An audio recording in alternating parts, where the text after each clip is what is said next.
she's fighting until the very end and she never give up. And I was wondering if in your life, have you ever fought with something, I mean, of course less dramatic, but with the same passion? There isn't a specific thing that I can.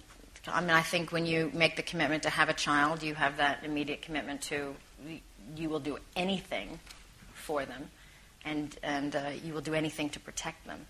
So you naturally have that commitment made, and hopefully it's not tested in your lifetime. I know when I first started traveling and met refugees, when I first went to Sierra Leone and Tanzania, was my first trip with the UN. I remember coming back and sitting in the airport and getting on the phone with my mom and just saying, like, I really want this to be discussed more. I really want these people to have a voice. I really want somehow, I made a commitment to, and I'm sure I'll work with them for the rest of my life because they're so extraordinary and should have more of a voice publicly in everything that they go through. I think refugee families are exceptional and such survivors. So, but it's not a conscious waking. It's just the things that I've discovered that I feel a responsibility to. Thank you. We're going to go to the second row here. Hi, Angelina. You've had a couple of years of emotional extremes when you're not having kids. I just wanted to ask, how are you yourself? Thank you. I'm very, very lucky. I feel. You're reminded you have a loss, and I did have. My mom was far too young. She was 58, but she lived long enough to meet my children, most of my children, and so you can only think of that. You can only just focus on how grateful you are, and of course, and I also think when you love somebody that much, you're happy when they're out of pain, period, and you don't. As much as you miss them. The important thing is they don't suffer.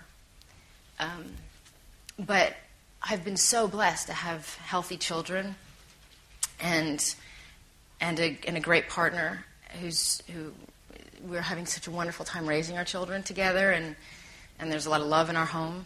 So I remind myself of that anytime I would think of what I've lost. So I feel very lucky.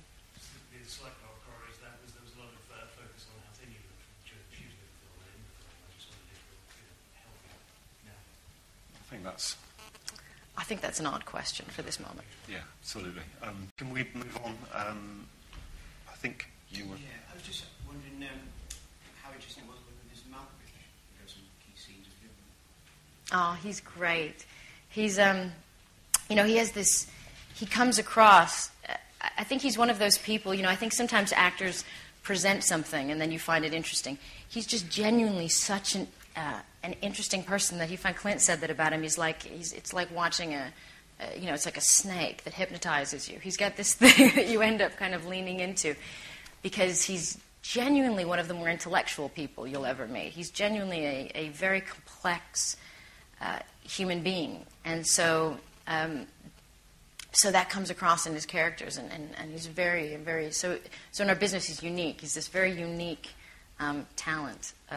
And a very, very sweet man. Very sweet. And very generous as an actor. Very helpful to the other actor who's working with him. Okay, we've got time for a couple of quick ones now. Anwar on the front, please. We spoke to Keira Knightley here last year for Atonement. She told us one of the most frequent pieces of direction she was given was to close her mouth at the end of every sentence, because apparently a very contemporary thing to leave your mouth open. Now, I wondered if there was anything similar that you had to unlearn for the That's really funny. The character of that era. Clint didn't put you through period boot camp, presumably.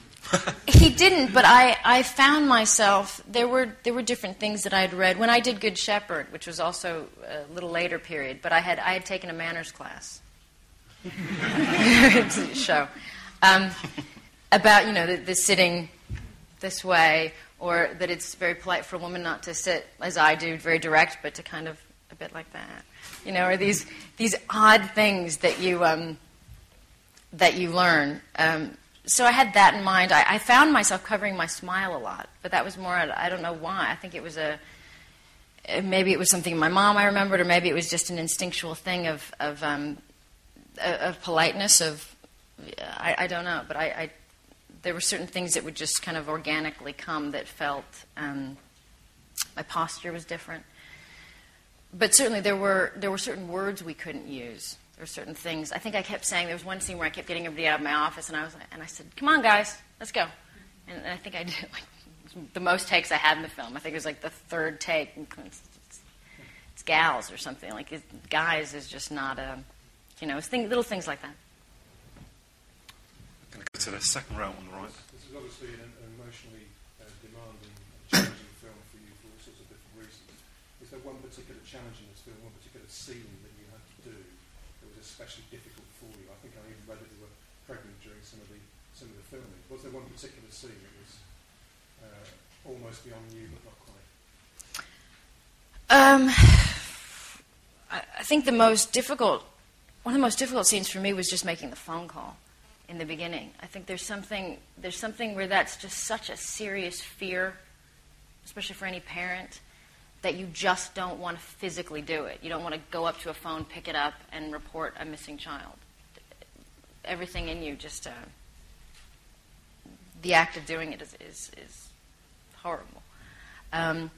That was hard to do. I think, funny enough, that one of the more difficult scenes was picking him up at the train station because it was so weird. It was such a, and I remember the other actor. We really had to do the scene that's evidence that this is actually what happened. But he presents a child that he realizes she does not. She quickly says, "This is not my child." He has to convince her, because the cameras are on him, that it is, and she should take him home.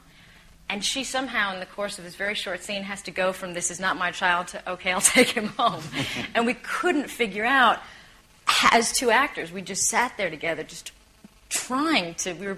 It was so bizarre, and felt so strange, and yet that's. I think Clint helped us to just understand that it is that bizarre, and that's okay. And but it was. I didn't know where to put myself during that scene.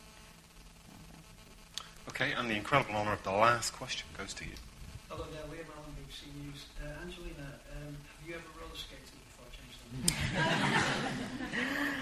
Changeling? People keep asking me that. Did I roller skate that badly? I had to learn how to rollerblade for Hackers. I did a bit of that. But the roller skating was actually really funny. For some reason, when I read the script, I didn't get that description. So when my roller skates arrived for me to practice on, I thought it was I didn't think it was serious, and I didn't. It was really hard to practice. They're not only are they roller skates, but they're all metal, so they have no rubber. They have no brake on them, and you have to wear your heels on them. So you're in 2-inch heels with the screw. So you're actually forward with no brakes, So it was very funny. I spent quite a few days falling over, and then I finally got it, but it was actually quite hard. And on that note, I'd like to thank Angelina. Thank you very much. And I hope you enjoyed it. Thank you.